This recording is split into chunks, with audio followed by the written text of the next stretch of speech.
여기는 좀 집중 좀 해주세요. 자, 보시죠. 여기 시험에 진짜 오사게 냈어요. 자, 해볼게요. 뭐냐면 여러분들 우리가 결손금하고 이월 결손금이 뭔지 아셔야 되겠죠? 그래서 설명 좀 하면 요겁니다. 자, 내가 이제 그 2023년에 사업소득금액 있잖아요. 사업소득금액이 마이너스 30억. 그러면 이거 2023년도가 단기라고 해볼게. 단기. 예. 요게 단기라고 하면은 이렇게 단기에 적자 본 거 있죠. 사업소득금액에서 적자 본 걸 얘를 우리가 결손금이라 불러요. 단기의 적자를 결손금이라고 합니다. 알죠? 자, 근데 내가 이제 2024년 이후에 사업소득 금액 있잖아요. 이 사업소득 금액이 얼마가 됐냐면 2023년 50억이 된 거예요. 50억 이후에. 알죠? 그러면 우리가 2024년도에는 50억에 대한 세금을 내냐? 그러면 안 되겠죠. 맞죠? 그래서 어떻게 하냐면 여기 2023년도의 결손금을 2월을 시킵니다. 2월. 2024년도 이후니까. 이해되세요? 그럼 결손금을 2월 시켜서 얘를 2월 결손금이라고 불러요. 이해되세요? 일단 용어 자체는. 그럼 얘를 단기에 사업소득 금액이 플러스죠. 차기 이후에. 그럼 여기에서 빼는 겁니다. 그러면 2월 결손금을 뺐으니까 얘를 2월 결손금 공제라고 불러요. 결손금을 2월 시켜서 단기에 사업소득 금액이 플러스면 거기에서 빼겠다라는 게 2월 결손 공제입니다. 무슨 말인지 이해되시겠어요? 이렇게 일단 자 용어 해석하시고 됐죠? 자 근데 이 동네는 중요한 게 있어요. 뭐가 중요하냐면 자 제가 저번에 한번 그 소득세 하면서 반드시 2배사 근연기 좀 외워주세요. 순서대로 외워주세요라고 했죠. 그게 이쪽에서 좀 필요해요. 그리고 여기 동네는 사업소득을 두 개로 반드시 구분하셔야 됩니다. 뭐냐면 일반 부동산 임대업의 사업소득과 나머지 사업소득. 아시죠? 이렇게 구분해 주셔야 돼요. 알죠? 자, 그러면 일단 해볼 건데 이거는 시험에서는 말 문제로 출제합니다. 계산 문제로도 내요. 심지어. 맞죠? 계산 문제로 내는데 일단 말로 보면 무슨 말인지 몰라요. 헷갈려요. 말로 보면. 그죠? 딱 봐도 여러분 말로 보면 무슨 말인지 모르겠잖아요. 그렇죠? 그래서 그림으로 설명하고 다시 이쪽으로 올게요. 역으로. 자, 그래서 보시죠. 여기 일단. 여기 보실게요. 일단 위 보지 마시고. 위 보지 마시고. 위 보시면 서로 간에 마음 아파요, 지금. 자, 일단 여기 보세요, 여기. 자, 일반 사업소득하고 부동산 임대업의 사업소득을 꼭 나눠주셔야 됩니다, 일단. 요 결손금과 이월 결손금 공제하실 때. 해보면, 자, 이제 일반 사업소득 해볼게요. 자, 해보면, 자, 내가 단기에 일반 사업소득에서 얼마의 적자가 났냐면, 마이너스 300원의 적자가 난 거예요. 300원의 적자가 났어요. 알죠? 이렇게 적자가 났고요. 그 다음에, 근데 다른 소득 금액이 있을 수 있죠, 사업소득은. 아니에요. 내가 소득세 쪽이면 다른 소득들이 있을 수 있잖아요. 그래서 내가 부동산 임대업에서 10원, 근로소득에서 10원, 연금소득에서 10원, 기타소득에서 10원, 이자소득에서 10원. 요렇게 내가 흑자가 난 거예요. 그럴 수 있겠죠, 여러분들? 그렇죠? 그러면 우리가 뭐라고 돼 있냐면 이렇게 일반 사업소득 있죠? 일반 사업소득에 결손금이든 우리가 2월 결손금이든 다른 소득금액에서 메꿀 수가 있어요. 다른 소득금액에서 메꿀 수 있어요. 퉁칠 수 있다고요. 상계. 알죠? 근데 제가 여기 번호 달았죠? 상계할 때 이 순서대로 상계해요. 알죠? 순서를 외워주세요. 시험에 내거든요. 시험에 막 장난쳐요. 막 거꾸로. 그래서 어떻게 하냐면 보세요. 제가 해볼게요. 어떻게 하냐면 일단 요 일반 사업소득의 적자가 300원이죠. 일단 부동산 임대업의 사업소득에서 먼저 상계해요. 근데 순서는 여기 1번이라고 없죠. 왜냐면 이 둘은 태생 자체가 사업소득이기 때문에 그래요. 알죠? 그래서 시험에 계산 문제 낸단 말이에요. 그래서 계산 문제에서는 부동산 임대업 소득이 있다면 거기서 먼저 빼셔야 돼요. 아시죠? 그래서 일단 여기에서 빼면 얘가 이제 290원이 되겠죠. 이해되시겠어요? 그 다음에 또 어디서 메꾸냐면 근로소득 금액에서 메꾸는 거예요. 오케이? 되셨나요, 여러분들? 그럼 근로소득 금액에서 메꾸면 10원 없어지면서 얘가 이제 마이너스 280원이 되겠죠. 되셨나요? 무슨 말인지? 그리고 이제 다시, 아이고, 팔 아파. 연금 소득금액에서 메꾸는 거예요. 마이너스 280원을. 됐죠? 그럼 얘가 270원이 되는 거고. 이거 작업 좀 해야 되겠다. 불편하지. 그리고 다시 또 마이너스 270원 어디서 메꾸냐면 그렇죠. 기타 소득 금액에서 메꾸는 거예요. 그럼 260 되겠죠? 이해되시겠어요? 그리고 다시 여기 이자 소득 금액에서 메꾸면 250이 되는 거예요. 되셨죠? 그러니까 결론부터 말씀드리면 일반 사업소득의 결손금이자 단기 결손금은 우리가 근연기 2배 2 순서대로 차감하는 건 말 문제. 혹시라도 계산 문제에서 부동산 임대업이 플러스면 거기서 빼셔야 돼요. 알죠? 자, 근데 이제 다 메꾸고도 적자가 남았죠. 250원이. 맞죠? 그럼 얘를 이제 2월 시키는 거예요. 아시죠? 근데 이제 차기 이후에는 어떻게 돼요? 본인 소득 금액에서 플러스 날 수 있잖아요. 맞죠? 그래서 예를 들어 가지고 차기 이후에 본인 소득 금액에서 100, 근로소득 금액에서 20, 연금 소득 금액에서 20, 기타 소득 금액에서 10 이렇게 났다고 가정. 이거 다음에 너무 팔 아파가지고 이렇게 했죠. 그럼 뭐라고 돼 있냐면 그럼 일반 사업소득의 결손금이죠. 이 결손금이 이제 2월 되는 거잖아요. 2월 되면 이제 차기 이후에 본인의 일반 사업소득 금액에서 먼저 메꾸는 거예요. 이해되세요? 그럼 어떻게 돼요? 그러면 그렇죠. 얘가 지워지고 얘가 이제 150으로 바뀌겠죠. 오케이? 150으로 바뀌는 거. 이렇게 마이너스 150. 이해되세요? 다시 이 마이너스 150을 20, 20, 10 이렇게 또 우리가 순서대로 공제한다라는 거예요. 이해되세요? 이렇게 해도 되겠죠, 여러분들? 자, 요게 말로 이렇게 돼 있어요. 보시면 말로. 자, 말 보세요. 여기 보시면 자, 여기 일반 사업에서 발생한 결손금 있죠. 아까로 따진 마이너스 300원. 여기 이렇게 돼 있죠. 근로소득금액, 연금소득금액, 기타 근연기 2배 이 순서대로 공제한다라는 거예요. 됐죠? 그리고 공제 다 됐는데 남은 결손금이 방금 250원이었죠. 얘는 다음 과세 기간으로 6월이 되는 거예요. 이해되시겠어요? 자, 그 다음에 2번 보세요. 2번 2월 결손공제.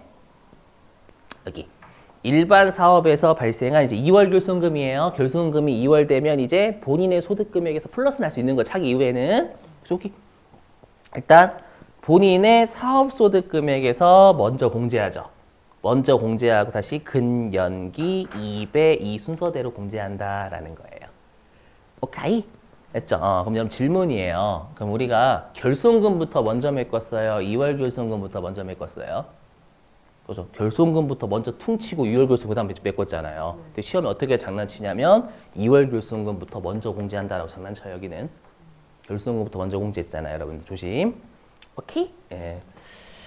자, 근데 이제 부동산 임대는 말로 설명할게. 이건 좀 쉬워요. 자, 부동산 들어보시면 뭐냐면 부동산 임대업에서 발생한 거 있죠. 얘는 다른 소득금에서 툭 못 쳐요. 이게 핵심이에요. 그래서 여기 있죠. 여기 이거 말로 해도 돼요. 쉬워요.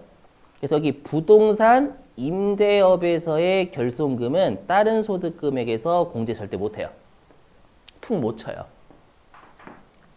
알죠? 툭 못 치고 무조건 2월만 돼요. 되시겠어요, 여러분들? 예. 요렇게. 예. 그리고 여기 부동산 임대업에서 발생한 2월 결손금은 다음 과세 기간에 지 소득금액에서 플러스 날 수 있겠죠. 그럼 지 소득금액에서밖에 못 메꾸는 거예요. 여기 말로 해도 되죠, 여러분들? 됐죠? 요게 핵심이에요, 요게 핵심. 그래서 결론은 부동산 임대업의 결손금은 다른 소득금액에서 툭 못 친다라는 게 핵심. 했죠? 그래서 여기 순서는 일반 사업에서 발생한 결손금부터 먼저 퉁치고, 그 다음에 일반 사업에서 발생한 2월 결손금 퉁치고, 나머지가 부동산 임대업에서 발생한 2월 결손금 있죠. 이렇게 종합하면 결손금부터 먼저 메꾸는 거예요, 여러분들. 되시겠어요, 이거? 자, 여기까지 나오면 서로 간에 행복하죠? 여기까지. 그렇죠. 여기까지 나오면 서로 간에 행복한데, 문제가 있어요. 여기가 나와요. 요거 출제합니다. 뭐냐면, 우리가 추계신고 있죠? 우리가 추계신고가 뭐냐면, 말 그대로 추정해서 신고하는 거잖아요. 그럼 추정해서 신고하면 장부가 없다는 얘기예요. 그럼 장부가 없다라는 건, 우리가 근로소득금액, 연금소득금액, 이런 것들이라든지, 그 다음에 우리가 2월 결손금 확인이 안 되는 거예요. 추계신고가 추정해서 신고하는 거거든요. 되시겠어요? 그래서 여기. 우리가 만약에 추계 신고를 하게 되면 2월 결손금 자체가 없어요, 장부에. 없기 때문에 이때는 2월 결손금 공제 안 해줍니다. 추계 신고하면 2월 결손금 공제 안 해줘. 진짜 안 해줍니다, 여러분들. 알죠? 장부에 확인이 돼야 해주는 거거든요. 알죠? 다만 장부가 왜 없어졌냐면 장부가 없으니까 추계 신고한다라고 했잖아요. 근데 장부가 왜 없냐면 여기 천재지변 때문에 없어지면 그때는 우리가 뺍니다. 맞죠? 천재지변 때문에 없어지면 이때는 우리가 뺄 수 있어요. 자, 외워주시고 그다음에 또 여기입니다. 이걸 또 내요. 여기 위에. 죄송해요. 좀 외워주세요. 뭐냐면 그림을 그릴게요. 미안해요, 여러분들. 문제가 워낙 많이 내 여기. 뭐냐면 내가 2012년에 사업소득 금액이 마이너스 30억. 2023년도에 사업소득 금액이 플러스 50억.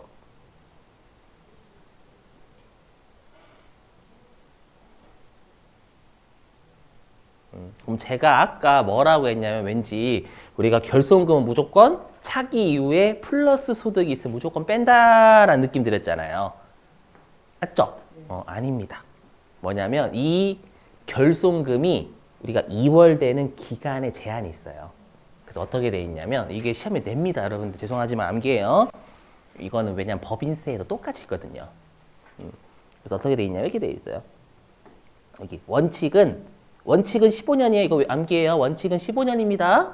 그렇죠? 원칙은 15년인데 여기 우리가 2008년 12월 31일 이전분은 5년이에요. 2008년 이전분 결손금은 5년간만 2월됩니다. 5년간만.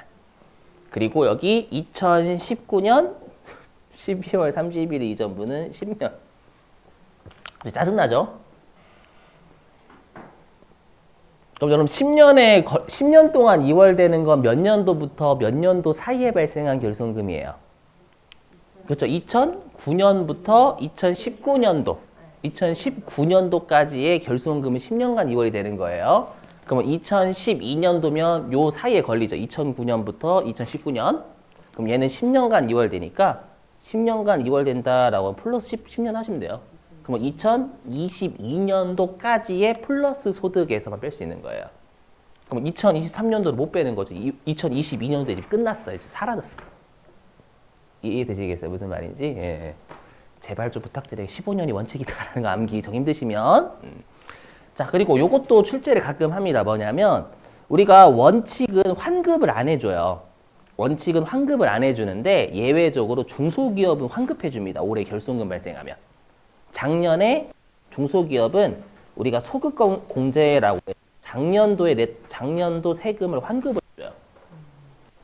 중소기업에 한해서. 중소기업의 한정. 그래서 중소기업은 작년도의 세금을 돌려줍니다. 요거 말 문제. 자, 그러면 실제 기출문제 좀 풀어볼게요, 여러분들.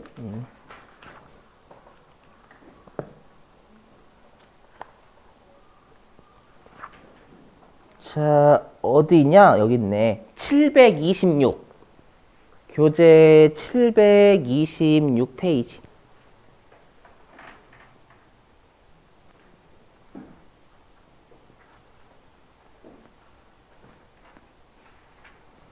교재 726페이지 15번입니다.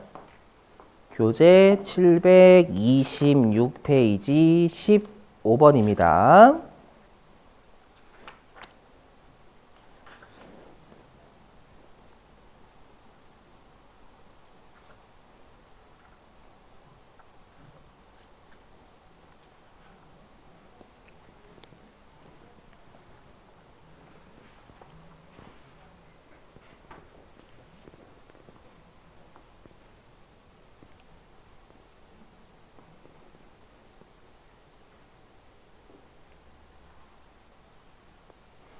몇 번이에요? 저 1번입니다. 원칙은 15년인데 15년. 그다음에 동그라미 2번 여기 보이죠? 추계 신고는 장부 없잖아요. 장부 없으니까 2월금 결손공제 원칙이라도 있죠. 천재지변은 가능하니까 되세요. 근데 동그라미 3번은 제가 모르고 설명 안 드렸는데 뭐냐면 그 여러분들 가로에 주거용 건물 임대업 있죠. 우리 주택 임대는 당연히 부동산 임대업이에요. 그러면 주택 임대는 부동산 임대업이니까 원래 다른 소득 금액에서 메꿀 수 있어요, 없어요? 결손금을 못 메꾸죠. 하지만 주택 임대업은 메꿀 수 있어요. 그게 그 말이에요. 잘 들으세요. 조선말, 한국말 뭐냐면 주택 임대업은 원칙이 부동산 임대업이 맞아요. 그럼 부동산 임대업이 맞으니까 다른 소득 금액에서 우리가 못 메꾸겠죠. 근데 예외적으로 얘는 우리가 사업소득, 일반 사업소득처럼 다른 소득 금액에서 메꿀 수 있어요. 그 말입니다. 그 말. 여기 항상 그래서 우리 여기 있는 결손금하고 이월결손금에서 부동산 임대업은 항상 주거용 건물 임대업은 제외다라고 돼 있는 거예요. 걔는 사업소득처럼 다른 소득금에서 메꿀 수 있게 해주겠다라는 뜻입니다. 알죠? 그래서 여기 부동산 임대업은 임대업의 이월결손금 본인 소득금액에서밖에 못 메꾼다라고 했죠, 여러분들. 맞는 표현이고. 그 다음에 동그라미 3 맞죠? 결손금하고 이월결손금이 있으면 결손금부터 먼저 메꿔요. 그렇죠? 이거 가끔씩 장난 거꾸로 치니까 조심하시고. 자, 됐습니다. 자, 여기서 이제 마무리 할게요. 자, 10분 쉬셨다가요. 우리 2시 55분에 2교시는 이제 재무회계 할 거거든요.